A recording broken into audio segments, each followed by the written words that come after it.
Hello everyone. Welcome to Spring Boot REST Tutorial Episode 8. This is my channel Proto Hub. In this video, I will explain you on what is layered system in REST. Let us move on. Layered architecture is composed of various hierarchical layers.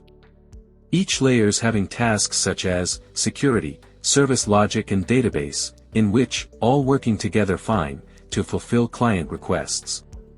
It improves the overall system availability and performance by enabling load balancing and shared cache. In this diagram, you can see that the client sends a request to the server.